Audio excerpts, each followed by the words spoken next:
नमस्कार। आप सुन रहे हैं द बॉलीवुड रेडियो और मैं हूं आपके साथ आकाश।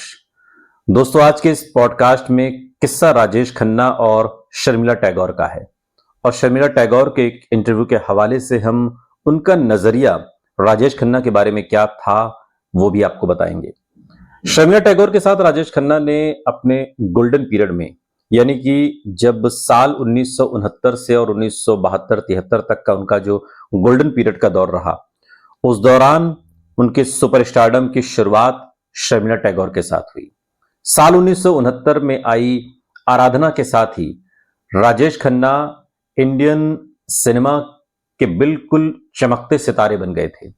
हर कोई राजेश खन्ना के बारे में जानना चाहता था और इस फिल्म के बाद राजेश खन्ना ने 15 से 17 back to back super duper hit फिल्में दी। ये फिल्म बनी तो थी एक महिला प्रधान कॉन्सेप्ट को लेकर के, यानी इस फिल्म का जो केंद्र था वो शर्मिला टैगोर थी, लेकिन पहले पति और फिर बाद में बेटे, यानी कि डबल रोल के किरदार में राजेश खन्ना ने अपनी जो छाप छोड़ी और जो रोमानी अंदाज दिखाया, उसने हिंदुस्तान की लड़कियों को उनका दीवाना बना दिया और दिवंगत अभिनेता राजेश खन्ना को भारत के पहले सुपरस्टार के तौर पर स्थापित कर दिया। उनके व्यक्तित्व, खूबसूरती और करियर के शुरुआती दिनों में फिल्मों के चुनाव ने उन्हें रातों रात प्रसिद्धि दिला दी।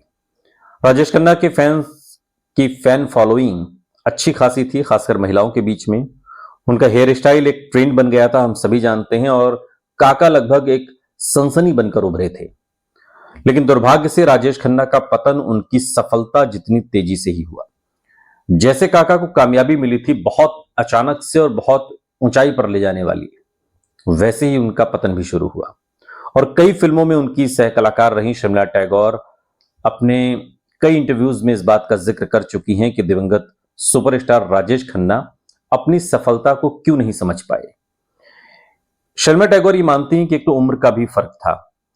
जब राजेश खन्ना अपने सुपरस्टारडम के पीक पर पहुंचे तब उनकी उम्र 27-28 साल की थी और इस उम्र में, यानी कि वो 30 साल के भी नहीं थे जब वो सुपरस्टार बन चुके थे, और ये उम्र अपने सुपरस्टारडम को समझने और संभालने के लिए बहुत कम है। शर्मिला टैगोर ने राजेश खन्ना की जीवनी dark star the loneliness of being Rajesh Khanna की प्रस्तावना लिखी है। ये किताब गौतम चिंतामणि की लिखी हुई और रूपा पब्लिकेशन द्वारा प्रकाशित है और इस प्रस्तावना में शर्मिला टैगोर बताती हैं कि उनके सह कलाकार अपनी प्रसिद्धि को क्यों बरकरार नहीं रख पाए। उन्होंने किताब में लिखा है कि अपनी दोस्ती की तरह राजेश खन्ना ने अपने स्टारडम को भी नहीं बख्शा और उसे अपनी मुट्ठी से फिसलने दिया। उन्होंने ये नहीं देखा कि दर्शक बदल रहे थे और उनके रोल्स पुराने होते जा रहे थे। वो कहती हैं कि काका या तो खुद को बनाए रखने के लिए खुद को नया रूप नहीं दे पाए या उन्होंने खुद को नया रूप ही नहीं दिया, और इतना कि लोग उनका मजाक उड़ाने लगे थे और हम जैसे लोग जो उनके सह कलाकार थे, जिन्होंने उनके साथ फिल्में की थी, सुपर डुपर हिट फिल्में की थी, चाहे वो आराधना हो, अमर प्रेम हो, एक फिल्म मालिक भी आई थी हमारी। और शर्मिला टैगोर कहती हैं कि ये अच्छा नहीं लगता था जब लोग उनका मजाक उड़ाते थे कि कैसे अचानक से बुलंदियों पर गए और फिर धड़ाम से गिरने लगे।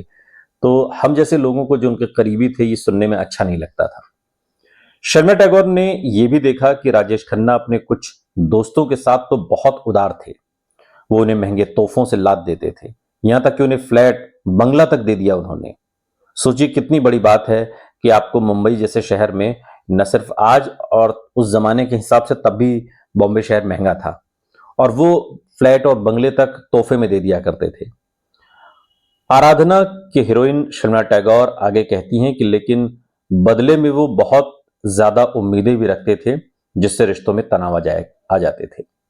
जिन लोगों के साथ वो करीब होते थे उनके साथ उन्हें बहुत उम्मीदें रहती थी कि वो हमेशा उनके साथ रहें या उनकी हर बात को माने, और इस तरीके से उनका पूरा जो सिस्टम था वो रहता था।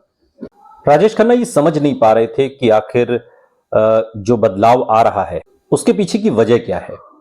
उसमें एक बड़ी वजह यह थी कि राजेश खन्ना उम्मीदें बहुत ज्यादा लगा लेते थे, दिमाग से नहीं सोचते थे, वो दिल से सोचते थे और उनके सारे फैसले, उनकी चाहे वो फिल्मों की चयन की बात हो, हालांकि एक दौर था जिसमें वो जो भी सिलेक्ट कर रहे थे हर फिल्म सुपर डुपर हिट हो रही थी, लेकिन बाद के सालों में ऐसा नहीं हुआ। उनके फिल्में चुनने का तरीका वही रहा जो पहले था, और बाद में भी वही रहा। पहले तो एक हवा का झोंका था, एक आंधी थी, एक मास हिस्टीरिया वो बन चुके थे, फिनोमेना एक तरीके से। लेकिन बाद के दिनों में वो चीजें प्रभावी तरीके से लागू नहीं होती थी। उनके फिल्मों के चयन का तरीका वैसे ही था, लॉटरी सिस्टम की तरह वो फिल्में चुनते थे, और न स्क्रिप्ट देखते थे, ना कहानी क्या है, किरदार कैसा है, कोई भी फिल्म वो साइन कर लेते थे। और शर्मिला टैगोर बताती हैं कि राजेश खन्ना को ये लगता था कि लोग उन्हें ही देखने आते हैं, वो जिस फिल्म में है वो फिल्म उनकी वजह से सुपर डुपर हिट हो रही है। शुरुआत में तो ये बात सही साबित हो भी सकती है कि राजेश खन्ना की जब 15-17 back to back super duper hit फिल्में आई तो ये लगने भी लगा था कि राजेश खन्ना मतलब सुपर डुपर हिट। लेकिन बाद के दिनों में ऐसा नहीं हुआ। और शर्मिला टैगोर कहती हैं कि मुझे व्यक्तिगत रूप से उनके काम पर देरी से आने की आदत से बहुत परेशानी होती थी। मैं सुबह 8 बजे स्टूडियो पहुंच जाती थी और रात के 8 बजे तक अपने परिवार के पास वापस पहुंच जाना चाहती थी, लेकिन ये नामुमकिन था क्योंकि काका सुबह 9 बजे के शिफ्ट में दोपहर 12 बजे से पहले आते नहीं थे, 2 बज जाते थे कभी कभी तो। और हम कभी भी समय पर काम खत्म नहीं कर पाते थे। नतीजतन पूरी यूनिट मुझ पर ओवरटाइम करने और शेड्यूल पूरा करने का दबाव बनाती, और ये आम बात हो गई थी। चूंकि काका के साथ मेरी कई फिल्में थी इसलिए मुझे बहुत दिक्कत होती थी, और सभी फिल्में हमारी सुपर डुपर हिट रही, ये बात भी आ, सही है। शर्मिला टैगोर आगे कहती हैं कि इसलिए हमारी जोड़ी इतनी सफल होने के बावजूद मुझे मजबूरी में दूसरे एक्टर्स के साथ ज्यादा से ज्यादा काम को चुनना पड़ा, जबकि मैं राजेश खन्ना के साथ और फिल्में कर सकती थी और सुपर डुपर हिट फिल्में कर सकती थी, लेकिन उनकी लेट आने की आदत की वजह से मेरे लिए कर पाना संभव नहीं था, क्योंकि मुझे एनी हाउ अपने घर पहुंचना होता था, अपनी फैमिली को टाइम देना होता था। शादी के बाद भी मैंने कई फिल्में की, तो ये मेरी आदत में शुमार था, और उनकी आदत थी वो हमेशा लेट आते थे। शायद काका को भी लगा होगा कि एक ही एक्ट्रेस के साथ इतनी सारी फिल्में करना अच्छा नहीं है, और ऐसा करने से नीरस लगने का खतरा रहता है। खैर जो भी हो, हमने पाया कि हम साथ में कम फिल्में करें, और मुझे सच में स्वीकार करना होगा कि एक बड़ी राहत की बात थी उनके लिए भी और हमारे लिए भी, जिससे कि हमने फिल्में तो कम की लेकिन हमने फिल्में अलग अलग को स्टार्स के साथ की, मैंने अलग हीरोज के साथ की, उन्होंने अलग एक्ट्रेसेस के साथ की, और उनकी भी फिल्में चलती रही, हमारी भी फिल्में चलती रही। लेकिन बाद के दिनों में ये फर्क बदला। हिंदी सिनेमा की सबसे प्रतिष्ठित ऑन स्क्रीन जोड़ियों में से हमारी जोड़ी रही।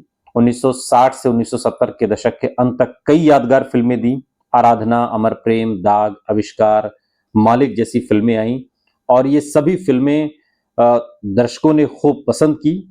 और राजेश खन्ना के साथ शर्मिला टैगोर कहती हैं कुछ और फिल्में भी हो सकती थी, लेकिन बशर्ते वो समय पर आते, वो समय पर आए नहीं, और मुझे कुछ और फिल्मों का चयन करना पड़ा, कुछ और हीरोज के साथ करना पड़ा, न चाहते हुए भी। जबकि हम दोनों अगर साथ में कुछ और फिल्में करते तो शायद कुछ और सुपरहिट फिल्में दर्शकों को मिलती। सुनते रहिए द बॉलीवुड रेडियो, सुनता है सारा इंडिया।